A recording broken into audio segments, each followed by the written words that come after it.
আমরা বাংলাদেশি যারা ফিজিতে work point ভিসাতে এসেছি, তো আমাদের মাসিক খরচ কীরকম হয় এই বিষয়টা নিয়ে আজকের এই ভিডিওটিতে আলোচনা করব। মানে ফিজিতে আপনার মাসিক খরচ কত হতে পারে বাংলাদেশ থেকে যখন আপনি এদেশে ওয়ার্ক পয়েন্ট ভিসাতে আসবেন। তো অবশ্যই সম্পূর্ণ ভিডিওটি মনোযোগ সহকারে দেখবেন। আসসালামু আলাইকুম, আমি মোহাম্মদ মেহেদি হাসান। যে যেখান থেকে আমার ভিডিওটি দেখছেন সবাইকে ব্যাপারী মেহেদি অফিসিয়াল চ্যানেলে স্বাগতম। তো ভাই, শুরুতে যে কথাটি বলবো সেটা হচ্ছে যে ভাই, ফিজিতে আপনি আসবেন চিন্তা ভাবনা করছেন, তো সেই ক্ষেত্রে অবশ্যই আপনার মাথায় চিন্তা ভাবনা আসতে পারে যে ভাই সেখানে মাসিক খরচ কীরকম হতে পারে। কারণ আপনার আয় বুঝে তো ব্যয়ের একটা হিসাব অটোমেটিক আপনার মাথায় চলে আসবে। তো সেই ক্ষেত্রে আমি যদি বলতে চাই তাহলে কিন্তু আপনার ফিজিতে ততটা ব্যয় হয় না।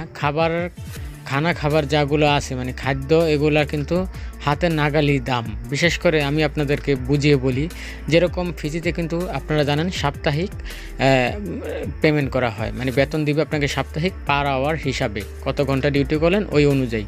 তো এখন ফিজিতে আপনার আমরা যেটা করি, আমরা যেহেতু ফিজিতে আসি, আমরা কি করি, আমরা ধরেন কেউ আছে 3 জন একসাথে খায়, কেউ আছে 2 জন একসাথে খাওয়া দাওয়া করে, কেউ আছে 4 জন একসাথে ভাত তরকারি, মানে সব কিছু একসাথে খায়, বাজার করে, এরকম ব্যাপারটা আছে। তো এখন বিষয়টা হচ্ছে ধরেন একটা মানুষের সিঙ্গেললি কত খরচ হবে সেই বিষয়টা আপনাদেরকে বুঝিয়ে দিই হাতে কলমে। তো এখন বিষয়টা হচ্ছে যে একটা মানুষের ধরেন সাপ্তাহিক যে বেতনটা পাবে, সে প্রতি সপ্তাহে যেহেতু টাকা পাবে, আমরা প্রতি সপ্তাহে বাজার করি, ঠিক আছে।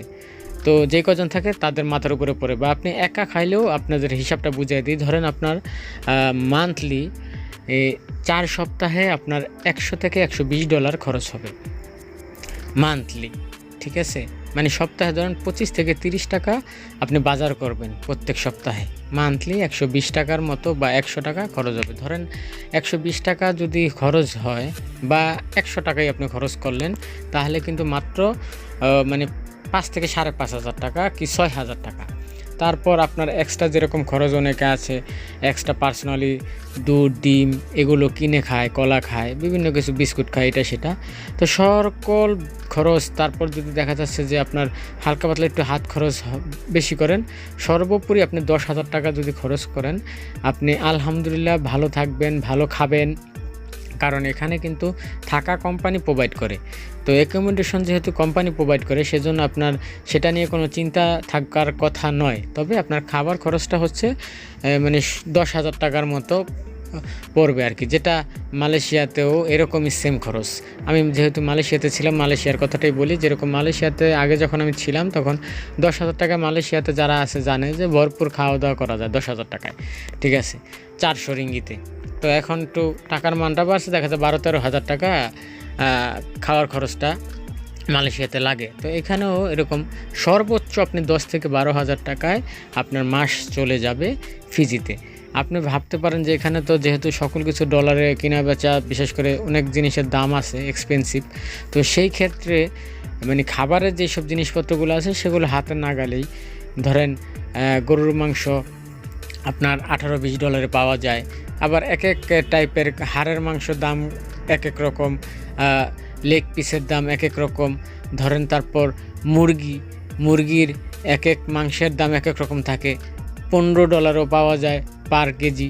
তারপর মানে একটা উদাহরণ বুঝালাম আর কি, ঠিক আছে। কারণ যেহেতু আমরা ফিজিতে থাকছি এবং খাচ্ছি, তো যেহেতু এই জন্য আপনাদেরকে ভেঙে বুঝালাম আর কি। তারপর মাছ, বিশেষ করে আমরা বাংলাদেশে যারা আছি, আমরা খাসির মাংস, গরুর মাংস, মুরগি এবং ডিম, এই জিনিসটা একটু বেশি খাওয়া পড়ে, মাছ একবারে কম খাওয়া পড়ে।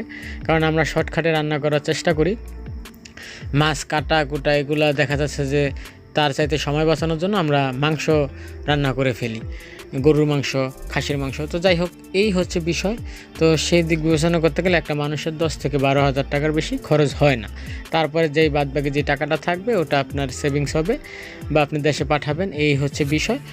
তো এটাই ফিজিতে আসলে আপনার মানে থাকার খরচ তো অবশ্যই কোম্পানি আপনাকে থাকার জায়গা দিবে, খাওয়ার খরচটা নিজের কোম্পানি ভিসাতে, এরকমই সিস্টেম। তো যাই হোক, আজকের মতো এই পর্যন্ত। সবাই ভালো থাকবেন, সুস্থ থাকবেন, আল্লাহ হাফেজ।